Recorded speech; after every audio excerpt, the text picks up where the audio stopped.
لبیک یا اقصی لبیک یا اقصی لبیک یا اقصی لبیک یا اقصی. السلام علیکم ورحمۃ اللہ وبرکاتہ. ناظرین اکرام، آپ دیکھ رہے ہیں دین اور دنیا ایک ساتھ ود مولانا پوڈ کاسٹ میں. ہوں آپ کا ہوسٹ محمد ابو بکر. ناظرین اکرام، گزشتہ سے وابستہ بجائے اس کے کہ میں آپ کو لے کے چلوں اپنے مہمانوں کی طرف، آپ چونکہ وہی سیریل دیکھ رہے ہیں، میرے گلے میں آپ نے اسٹرالر دیکھ لیا ہے تو آئیڈیا ہو جانا چاہیے کہ یہ وہی سیریل کا حصہ ہے جو ہم سیریل آپ کے پاس لے کر آ رہے ہیں. تو ناظرین آئیے نا، ذرا آنکھیں بند کیجئے اور ذرا سنیے. اور جس طرح آپ جاتے ہیں مکے کی فضا کے اندر، مدینے کی فضا کے اندر، بابرکت ماحول کے اندر، تو آئیے نا آپ کو لے کے چلتے ہیں اس بابرکت ماحول کے اندر جس کے اندر انبیاء بھی چلتے رہے، جس کے اندر عمر بن خطاب چلتے رہے، جس کے اندر صلاح الدین ایوبی چلتے رہے، جس کے اندر آج بھی مسلمان آپ کی اس آواز کو سننے کے لیے بیتاب ہیں کہ وہ مسلمانوں کا نعرہ جس کے اندر نعرہ تکبیر کہا جاتا تھا اور ایک دم سے اللہ اکبر کی صدائیں بلند ہوتی تھیں. تو آئیے نا ذرا ہم بھی چلتے ہیں آپ کو فلسطین کی طرف لے کر. تو آئیے ہمارے ساتھ رہیے. ہمارے مہمان ہیں مفتی مولانا محمد مسعود ظفر صاحب دامت برکاتہم، اور ہمارے ٹیم کے ممبر جناب محمد نوید صاحب، جو کہ وہاں پر اپنی آنکھوں سے دیکھ کر آئے فلسطین کو، اور آپ حضرات کے لیے کیمرے کی آنکھ میں ریکارڈ کر کر لائے. تو آئیے آپ کو ان کی طرف لے کے چلتے ہیں. السلام علیکم ورحمۃ اللہ وبرکاتہ. وعلیکم السلام ورحمۃ اللہ وبرکاتہ. شیخ السلام علیکم. جی وعلیکم السلام ورحمۃ اللہ. کیسا رہا سفر آج کا؟ الحمدللہ. ماشاء اللہ. الحمدللہ. ناظرین، بات ہماری ختم ہوئی تھی بیت اللحم پر، تو آپ کو بیت اللحم سے ہی لے کے چلتے ہیں.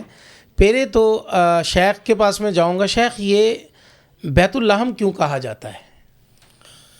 اصل میں حضرت عیسیٰ علیہ الصلاۃ والسلام کی جو پیدائش ہوئی اس علاقے پر، تو اس پورے خطے کو یا اس ایریے کو جی یہ ایک قدیم نام جو ہے وہ چلتا آ رہا ہے، جی.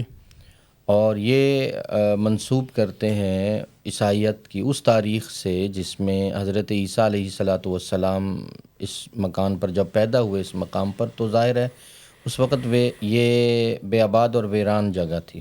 جی قرآن جسے کہتا ہے مکاناً قصیہ، جی کہ مریم آبادی سے ذرا دور ایک کنارے پر تشریف لے گئی. تو بعد میں اس خطے کا یا اس علاقے کا، اس ایریے کا نام جو ہے وہ بیت اللحم مشہور ہو گیا. اس کا براہ راست عیسیٰ علیہ الصلاۃ والسلام کی حیات سے یا ان کی زندگی سے تعلق نہیں ہے. یہ آبادی بعد میں وہاں آئی اور عیسائیت کے لیے یہ ایک مقدس مقام بنا. جی. تو اس میں وہ مقام ہے جہاں عیسیٰ علیہ الصلاۃ والسلام کی پیدائش ہوئی. جی. تو ناظرین چلتے ہیں ہمارے محبوب بھائی محمد نوید صاحب کی طرف. بھائی نوید صاحب، جب آپ فلسطین جا رہے تھے اور آپ جب بیت اللحم پر پہنچتے ہیں تو ناظرین بھی دیکھ رہے ہیں، ہم نے بھی دیکھا کہ وہ بیت اللحم کی جو مین انٹرس ہے اس کے اندر نا کھڑے ہو کر آپ کی کوئی گفت و شنید ہو رہی ہے آپ کے معلم سے. تو معلم آپ کو اپوزٹ کوئی چیز دکھا رہا ہے اور آپ بیت اللحم کے بالکل مین انٹرس کے اوپر کھڑے ہیں. تو وہ کیا آپ کی آپس میں گفت و شنید ہو رہی تھی؟ ہم چونکہ گئے بیت اللحم جی حضرت عیسیٰ کی جائے پیدائش کی زیارت کرنے کے لیے، تو وہاں پہ اب چرچ ہے. جی. بلڈنگ جو ایکچوئل جگہ ہے وہ ایک غار ہے، اس کے اوپر چرچ بنا ہے. اب جیسے ہمارے یہاں قائد اعظم، ہاں جیسے قائد اعظم کی قبر اوپر دکھائی جاتی ہے لیکن قبر بہت نیچے ہے. بالکل، جو جینون پلیس ہے وہ نیچے ہے. جی. اس کے اوپر بلڈنگ انہوں نے کنسٹرکٹ کر دی، اس کو اب چرچ کا نام دے دیا گیا. تو ہم ابھی آپ کو جیسے اپنے ویورز کو دکھائیں گے کہ وہ نیچے اتر کے کیسے جاتے ہیں. تو گائیڈ نے ہمیں بتایا کہ بالکل اپوزٹ سائڈ پہ بھی ذرا نظر گھمائیے، آپ کو ایک اور شاہکار نظر آئے گا. تو میں نے کہا ایک مسجد ہے. تو اس نے پھر اس کی تفصیل مجھے بتائی کہ ہمارے بہت ہی محبوب صحابی حضرت عمر رضی اللہ تعالیٰ عنہ یہاں پہ تشریف لائے تھے اس کا کنٹرول سنبھالنے کے لیے. تو وہاں پھر انہوں نے بیت اللحم بھی وزٹ کیا. تو یہاں پہ انہوں نے پھر نماز پڑھی. لیکن یہاں پہ کوئی مسجد نہیں تھی. ٹھیک ہے تو پھر ان کے حکم کے مطابق یہاں پر ایک مسجد تعمیر کی گئی جی اور اس کو پھر مسجد عمر بن خطاب رضی اللہ تعالیٰ عنہ کا نام دیا گیا, جو ابھی آپ کو بعد میں تھوڑا سا قریب سے جی. آپ کو دکھائیں گے. ویسے ناظرین عمومی طور پر میں نے جیسے انٹرو کے اندر آپ کے سامنے یہ بات رکھی کہ آپ مکے کی اس خوبصورت فضا کے اندر پھرتے ہیں, مدینے کی گلیوں میں پھرتے ہیں تو اللہ کی رحمتوں کو محسوس کرتے ہیں, تو یہ بات ہرگز ایسی نہیں ہے کہ ہم آپ کو فلسطین کے اندر جو لے کے جا رہے ہیں. یاد رکھیے گا, شیخ سے میں پوچھوں گا کہ فلسطین جو ہے یہ ریاست سعودی عرب جو ہے اس کا ایک صوبہ رہا ہے, تو اس کے اوپر شیخ سے تھوڑا سا بات لیں گے. میں نے کیوں آپ کو کہا کہ یہ پر فضا اور پر نور فضا ہے جہاں پر فلسطینی آج بھی جو ہے وہ آباد ہے. جی شیخ اس کے اوپر ذرا ذکر فرمائیے گا. سعودی عرب تو اب نام رکھا گیا. جی جو خلافت مدینہ تھی یا ریاست مدینہ تھی جس کے والی رسول اکرم صلی اللہ علیہ وسلم, اس کے بعد خلفائے راشدین رہے ہیں, تو یہ پورا خطہ بلاد شام جس میں آج 5 کنٹریز ہیں, یہ لبنان ہو, سوریہ ہو, اور اردن ہو, فلسطین ہو, مقبوضہ فلسطین اسرائیل ہو, تو یہ ریاست مدینہ کا ایک باب, ایک حصہ, ایک صوبہ تھا. اور یہاں کی خلافت میں حضرت معاویہ رضی اللہ عنہ اس پورے خطے کے امیر رہے جی. اور حضرت عمر رضی اللہ تعالیٰ عنہ یہاں بطور خلیفہ اور فاتح اور حاکم اور غالب کے داخل ہوئے. کیا بات ہے. اور کلیسا میں جب آئے اسی مقام پر جی تو آپ کو پیشکش کی گئی کہ آپ آئیے, آپ فاتح ہیں, آپ نماز پڑھیں, اپنی عبادت کیجئے. تو حضرت عمر رضی اللہ عنہ کی یہ فراست ہے, یہ دور اندیشی ہے, یہ حکمت اور عقل مندی ہے کہ انہوں نے کہا کہ اگر میں نے عین کلیسا کے اندر نماز پڑھ لی تو مسلمان اس جگہ کو مقدس بنا لیں گے, تاریخ کا حصہ بنائیں گے اور یہیں نماز پڑھنا پسند کریں گے, تو میں تمہاری عبادت گاہ میں دخل اندازی نہیں کرتا, اور نماز پڑھنے سے انکار کیا. ٹھیک ہے. ہاں اسی خطے میں ایک جگہ پر جہاں حضرت عمر رضی اللہ عنہ نے نماز پڑھی ہے, جی اب وہ کلیسا کا چونکہ حصہ نہیں تھا, ذرا یوں کہہ لیں کہ بیرون ہے, باہر ہے, الگ ہے, علیحدہ ہے, جی. تو وہاں آج مسجد عمر بن خطاب یعنی کہ یہ وہی جگہ ہے جہاں پر نوید بھائی کو ان کا جو معلم ہے وہ بتا رہا ہے کہ آپ اپوزٹ سائڈ پہ ذرا دیکھیے. اور یہ بات پھر تشریف بھی لے گئے اور اس کے بھی ویوز آئیں گے. ایک بات اور ہے یہاں جی کہ انہوں نے جو کلیسا کی چابیاں پیش کی تھی نا, یہ بڑی مزے کی بات ہے اور شاید تاریخ میں پہلی بار سامنے آ رہی ہو. اچھا. کیونکہ اس پہ بات نہیں ہوتی, تذکرہ نہیں ہوتا. تو کلیسا کی جو چابیاں پیش کی گئیں وہ حضرت عمر رضی اللہ عنہ کو پیش کی گئیں. حضرت عمر رضی اللہ عنہ نے تو واپس تشریف لے جانا تھا مدینہ طیبہ میں, خلافت کا مرکز تو وہ تھا. چابیاں لے لیں, اگر چابیوں کو لینے سے انکار کیا جاتا تو فتح کی علامت نہ ہوتی. فتح کی علامت نہ, ٹھیک ہے, بالکل. اور چابیاں واپس دے دی جاتی اہل کلیسا کو اور اہل کتاب کو, تو یہ بھی درست نہیں تھا. تو حضرت عمر رضی اللہ عنہ نے کیا کیا؟ حضرت عمر رضی اللہ عنہ نے چابیاں لے لیں جو کہ فتح کی علامت تھی, درست بات ہے, لے کر فلسطین کے ایک مقامی خاندان, ایک مسلم فیملی, نسیبہ فیملی کو دے دیں کہ یہ تم میں رہیں گی اور قیامت تک رہیں گی. کیا بات ہے. ایک بات آپ کے ذہن میں آ رہی ہوگی, فتح مکہ میں شیبی خاندان, جی شیبی خاندان, جن کے پاس بیت اللہ کی, جی فتح مکہ کے موقع پر رسول اللہ صلی اللہ علیہ وسلم عثمان کو چابی واپس دی. آپ یہ دیکھیے کہ نسیبہ جو خاندان ہے, نسیبہ فیملی کے نام سے آج بھی وہ مسلم خاندان فلسطین میں موجود ہے, اور وہاں اسرائیل کی مداخلت, کنٹرول, غلبہ کے باوجود کلیسا کی چابیاں آج بھی نسیبہ مسلم فیملی کے پاس ہے. کیا بات, وہی کھولتے ہیں, کیا بات, وہی بند کرتے ہیں, اور انہی کے پاس وہ چابیاں ہیں, اور رواداری ہے اور اتحاد کی فضا ہے, اور وہ بڑے ہی احترام کے ساتھ مذہبی رواداری کو مد نظر رکھتے ہوئے وہ کنٹرول سنبھالے ہوئے ہیں, اور آج تک اس میں کوئی نہ تو اختلاف آیا ہے اور نہ اللہ جل شانہ نے حضرت عمر رضی اللہ عنہ کی کہی ہوئی بات کو رد کیا ہے، وہ آج تک پوری ہو رہی ہے۔ کیا بات، کیا بات! یوں کہیے کہ کبھی تو عمر کے الفاظ قرآن بن کر نازل ہوتے ہیں، اور کہیں عمر کے فیصلے پر اللہ تا حیات ان کی جو ہے وہ تائید آ رہی ہے، اور آج تک دیکھیں کتنا 1500 سال بیت گئے۔ کیا بات ہے! تو آج بھی وہ نسیبہ فیملی، جیسے شیبی خاندان مکہ میں ہے، تو نسیبہ فیملی جو ہے وہ کلیسا کی چابیاں بھی کلیسا کی ہیں، اور وہ ان کے کنٹرول۔ اچھا، میں تھوڑا سا نوید بھائی آپ سے ذرا مخاطب ہوں۔ آپ یہاں پر جہاں رکے ہیں، ہمارے ناظرین اور ویورز یہ چیز دیکھ رہے ہیں کہ یہاں پر جیسے ہی آپ بیت اللحم، وہ کلیسا جس جگہ کا ذکر شیخ فرما رہے ہیں، آپ اس کے اندر انٹر ہوتے ہیں تو اس کا دروازہ بالکل چھوٹا سا دروازہ ہے، کہ اتنا چھوٹا دروازہ ہے کہ جھک کر جانا پڑتا ہے، جبکہ دروازے کے نشانات بہت بڑے ہیں۔ تو آپ ذرا یہ بتائیے گا کہ آپ کا معلم وہاں پر کوئی آپ کو بتا رہا ہے اس کا، تو وہ اس نے آپ کو کیا بتایا؟ تو پھر ہم تاریخ پوچھیں گے شیخ سے کہ وہ دروازہ چھوٹا کیوں ہے۔ جی ہاں، بالکل آپ بتائیے گا۔ بالکل، جیسے آپ دیکھیں گے ویڈیو میں کہ وہ اس کا دروازے کے نشان ہے بہت بڑا، جیسے کسی قلعے کا دروازہ ہوتا ہے، لیکن ان کو بند کر کے ایک بالکل چھوٹا سا دروازہ جہاں سے اب ایک بندہ گزر سکتا ہے، وہ بھی جھک کے۔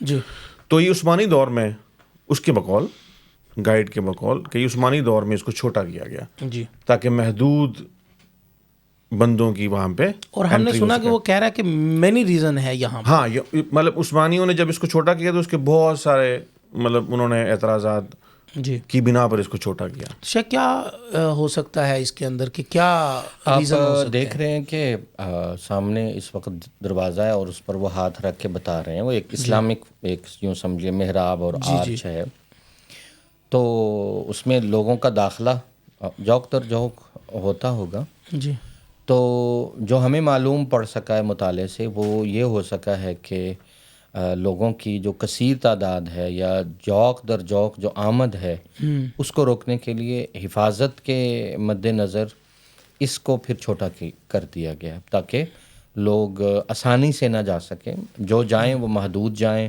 1 2 3 جائیں۔ اور وہ پہلے تو ممکن ہے کسی زمانے میں ایسا ہو کہ یہاں قافلہ گزر سکتا ہو، چونکہ زمین نیچی ہوگی، آرچ بڑی لگ رہی ہے، محراب بھی سٹائل ہے، اور لوگ اس میں گروپ کی شکل میں بھی جا سکتے ہیں۔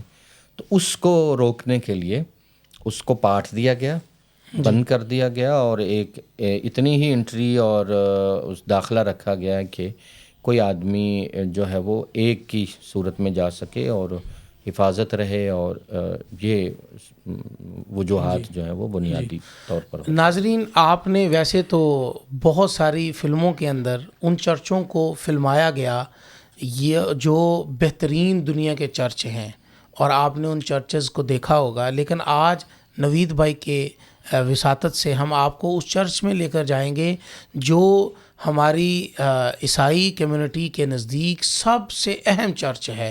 تو نوید بھائی مجھے بتائیے گا کہ یہ چرچ کا جو ماحول آپ دکھا رہے ہیں، جب آپ اندر انٹر ہوئے تو آپ نے کیا کیا دیکھا وہاں پر؟ جی ہاں، ایک تو اس کی کنسٹرکشن ہے جی، ہزاروں سال پرانی، جی، کہ اس کے جو پلرز ہیں اور اس کی جو آرکیٹیکٹ جو اس کا سٹائل ہے، جی، وہ آپ کو پرانے دور میں لے جاتا ہے، آپ کو اس کی جو تعمیر ہے۔ ٹھیک ہے۔ اور جیسے ہم انٹر ہوئے تو گائیڈ نے ہمیں بتایا کہ جو ووڈن ایک سائڈ پہ ایک ریلنگ ہے جس پہ آپ چل رہے ہیں، فرش ہے، تو اس کے نیچے ایکچوئل فرش ہے جی، جو 1500 سال پرانا انہوں نے پرزرو کر دیا، جی، تاکہ اس کو محفوظ رکھا زیادہ دیر تک اس کو محفوظ رکھا جا سکے۔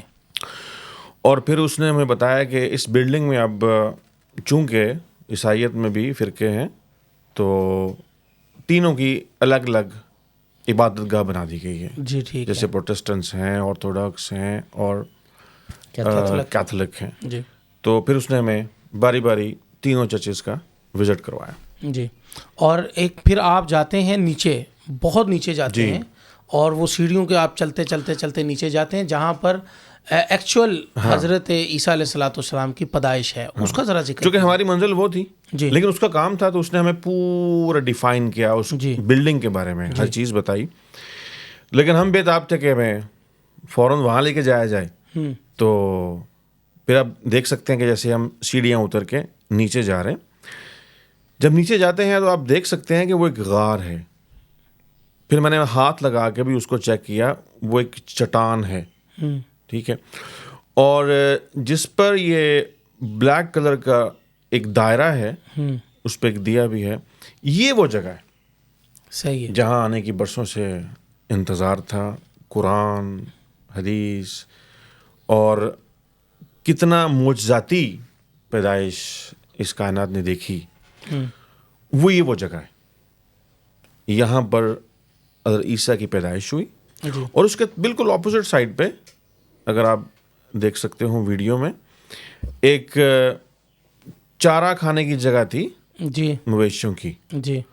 تو وہ چونکہ ایک چٹان کے نیچے تھی, تھوڑا سا اندر تھی, ہاں جی. تو پھر حضرت مریم نے حضرت عیسیٰ کو اٹھا کر وہاں لٹایا تاکہ ان کی یہ ویدر کی وجہ سے اگر کوئی حفاظت ہو سکے تو وہ بہترین جگہ ہے. جی. تو شیخ آپ کی طرف آتے ہیں, تو یہ حضرت عیسیٰ علیہ الصلوۃ والسلام جن کو ثانیہ آدم کہا جاتا ہے, تو کیا وہ منظر تھا جس کو قرآن نے ذکر کیا ہے, اس کے اوپر ذرا ہم آتے ہیں. ہاں ماشاءاللہ, یہ آدم کے ساتھ ان کی نسبت کی وجہ قرآن بیان کرتا ہے کہ ان مثل عیسیٰ عند اللہ کمثل آدم خلقہ من تراب ثم قال له کن فیکون. تو حضرت عیسیٰ علیہ الصلوۃ والسلام اللہ کی قدرت سے معجزانہ طور پر بغیر باپ کے اللہ کے کلمہ کن سے پیدا ہوئے, اور یہی علامت اور نشانی. قرآن یہ کہتا ہے سورہ مریم میں دوسرے رکوع میں کہ فحملتہ فانتبذت بہ مکانا قصیا. جب عیسیٰ کی پیدائش کا وقت آیا تو وہ آبادی کے ایک دور کے کنارے پر چلیں گے. اب جب ان کو زچگی کا مرحلہ آیا, عیسیٰ علیہ السلام کی پیدائش ہو رہی تھی, تو دو درد تھے, دو درد. اچھا. ایک تو ولادت کے وقت جو بھی خاتون, ہاں جی, ہر خاتون کو ہوتا ہے, وہ بھی ان کو آیا. فَأَجَاءَهَا الْمَخَاضُ إِلَىٰ جِذْعِ النَّخْلَةِ. کیا بات. کھجور کے تنے کے پاس ٹیک لگا کے درد کی شدت سے بیٹھی ہیں. اللہ اکبر. اور دوسرا یہ ہے کہ میری قوم تم مجھے کیا کہے گی, کیا کہے گی, کہ یہ بچہ کہاں سے آیا. اس بیچ اللہ جل شانہ نے مریم کو پکارا, فناداها من تحتها اللہ تحزنی قد جعل ربک تحتک سریا. اللہ نے اس عارضی غم کے نیچے, اس کے بعد جو تمہارے لیے خوشی کا, مسرت کا, عظمت کا جہان پنہا کیا ہے مریم, وہ تمہاری اس درد کو بلا دے گا, اور وہ مقام عظمت کا بڑا بلند ہے. سبحان کہ آج ہم ان کے تذکرے کر رہے ہیں. اللہ. بے شک. پھر اللہ نے فرمایا فکلی وشربی وقرری عینا, یہاں ٹھہرو, تمہیں اتنا خوبصورت بیٹا دے رہے ہیں کہ تم کھاؤ پیو, تمہاری آنکھیں ٹھنڈی ہوں گی. رہا یہ مسئلہ کہ قوم کیا کہے گی, تو اس کا بھی حل اللہ نے کیا. کیا بات ہے. اما ترین من البشر احدا, کوئی آدمی آئے گا سامنے, پوچھے گا کہ مریم یہ کیا ہے, تیرا بیٹا, اور تیرا بیٹا کیسے ہو سکتا ہے. تو اس سے پہلے وہ کہہ چکی لم یمسسنی بشر ولم اک بغیا, مجھے کسی بشر نے چھوا نہیں, میں بدکار ہوں نہیں. جی. تو کوئی آدمی آئے اور اس کے لب پہ ہو سوال, تو مریم آپ سیدھا کہنا انی نذرت للرحمن صوما فلن اکلم اليوم انسیا. جس طرح ہم رمضان میں روزے سے ہیں, جی, اسی طرح پہلی امتوں میں خاموشی کا بھی روزہ ہوا. تو آپ کہنا میں نے اللہ کے لیے نظر مانی, میں نے کسی انسان سے بات ہی نہیں کرنی. آہا, کیا تو بات. پھر جواب کیسے ہوگا. سبحان اللہ, یہ بہت انٹرسٹنگ بات ہے. کہ آپ نے بات نہیں کرنی, آپ نے خاموشی کے روزے کا کہنا ہے, تو جواب کیسے ہوگا. اللہ نے فرمایا چھوڑ دیجیے, چھوڑ دیجیے. جو آئے تو کہو بھائی اس سے پوچھو آنے والے سے, یہ کیسے آیا. یہ کیسے آیا. فاشارت الیہ, جو آتا پوچھتا. تو جیسے وہ اب لے کے اپنی قوم میں آئی ہیں, تو لوگوں نے کہا کہ مریم یہ کیا, تو اشارت الیہ, انہوں نے کہا اس سے پوچھو یہ کیسے آیا. میں تو اللہ کے لیے خاموشی کا روزہ ہے, بولنا ہے نا, اشارہ کرنا, تو اشارت الیہ, وہ اشارہ کر دیتی. سبحان اللہ. تو وہ کہتے ہیں کہ مریم یہ کیسے, کیف نکلم من کان فی المہد صبیا, جو پنگوڑے میں بچہ ہے کیا ہم اس سے پوچھیں. اس سے پوچھیں. تو ابھی وہ اعتراض کے لب کھولتے تو حیرانگی کا جھٹکا لگا کہ جو نومولود بچہ ہے جو ابھی پیدا ہوا ہے اور جس کو اللہ نے یہ شعور دیا کہ وہ دیکھ رہا ہے میری ماں سے سوال ہو رہا ہے اور ماں میری طرف اشارہ کر رہی ہے، تو یہ بھی معجزہ ہے۔ قرآن نے ایک لفظ نہیں، ایک آیت نہیں، پورا ایک جملہ، ایک پیراگراف، ایک یوں سمجھ لیں کہ ایک چھوٹی سی تقریر ہے، کیا بات، اور جو نومولود بچہ کر رہا ہے، سبحان اللہ، اور قرآن نے اس کو محفوظ کیا۔ قال انی عبد اللہ آتانی الکتاب وجعلنی نبیا وجعلنی مبارکا اینما کنت اوصانی بالصلاۃ والزکاۃ ما دمت حیا وبرا بوالدتی ولم یجعلنی جبارا شقیا والسلام علی یوم ولدت و یوم اموت و یوم ابعث حیا۔ میں اللہ کا بندہ عیسیٰ ابن مریم، سبحان اللہ، اللہ مجھے کتاب دیں گے، مجھے پیغمبر بنائیں گے، میں اس سرزمین کے لیے مبارک بن کے آیا ہوں، جب تک اس دھرتی پہ رہوں گا مبارک ہوں، اور اللہ نے مجھے نماز کا، زکوٰۃ کا حکم دیا ہے۔ خبردار جو میری ماں کو کچھ کہا، برم بوالدتی، میں اپنی ماں کا فرما بردار ہوں، اللہ نے مجھے محروم اور شقی بنا کے نہیں بھیجا۔ سبحان اللہ، پھر وہ کہتے ہیں میں اللہ کے سلام لے کے آیا ہوں، میں پیغمبر ہوں، میں صاحب کتاب، صاحب معجزات، والسلام علیہ، مجھ پر اللہ کے سلام اتر رہے ہیں بارش کی مانند، یوم ولدت، جس دن میں پیدا ہوا، جس دن میں اس دنیا سے جاؤں گا، اور جس دن میں یوم یبعث حیا۔ یہ کہہ کے اللہ کہہ رہے ہیں ذالک عیسیٰ ابن مریم، یہ ہے عیسیٰ ابن مریم۔ واہ، سبحان اللہ، سبحان اللہ، تو عیسیٰ علیہ الصلوۃ والسلام کی یہ معجزہ بھی ہے، ان کا بات کرنا اور اس مقام پر ان کا پیدا ہونا کہ کائنات ساری ورطہ حیرت میں ہے۔ معجزہ اپنی جگہ ہے، جی، لیکن قرآن کا سبق اپنی جگہ ہے کہ جو پیدا ہوتے ہیں وہ معبود نہیں ہو سکتے، کیا بات، کیا جو پیدا ہوتے ہیں وہ مسجود نہیں ہو سکتے۔ کیا بات ہے، بے شک، تو آخر میں صرف 30 سیکنڈ آپ کے اور چاہوں گا کہ نجاشی بادشاہ ہے، عیسائی ہے، ایمان رکھتا ہے انجیل پر، اور پورے واقعے کا علم ہے۔ صحابہ کرام پناہ لینے کے لیے حبشہ کی طرف ہجرت کر کے اس کے دربار میں ہیں، جس میں حضرت عثمان بھی ہیں، ہاں جی، اور کفار کا، ہاں جی، کفار کا جو لشکر ہے وہ ان کو حضور واپس کی بیٹی بھی ہے، ہاں جی بالکل ادھر ہیں، اور لوگ ان کو مکہ کے سردار ان کو واپس لانے کے لیے گئے، اور وہ مقدمہ لگا کے بیٹھا ہے کہ ہاں بھائی کیا کہتے ہو تم لوگ، کیا کہتے ہو، تمہارا دین کیا کہتا ہے۔ تو رسول اکرم صلی اللہ علیہ وسلم کے چچا زاد بھائی حضرت علی رضی اللہ عنہ کے سگے بھائی حضرت جعفر رضی اللہ عنہ، وہ کہتے ہیں اب عقل دیکھیے، فراست دیکھیے کہ اس کو میں قرآن کا کون سا حصہ سناؤں۔ تو ان کا حسن انتخاب ہے کہ انہوں نے یہاں سے شروع کیا، بسم اللہ الرحمن الرحیم وذکر فی الکتاب مریم، اور یہ پورا قصہ سنایا، پورا رکوع کے قریب تک کی یہ جتنی آیتیں ہیں، اور تو دیکھا کہ نجاشی کی آنکھوں سے آنسو بہہ رہے ہیں۔ اس نے کہا کہ یہ تو وہی کلام ہے جو ہمارے پیغمبر پہ اترا، یہ انجیل سے ملتا جلتا ہے، اور یہ بالکل درست ہے، کیونکہ اس وقت تک عیسائیت میں شرک نہیں تھا۔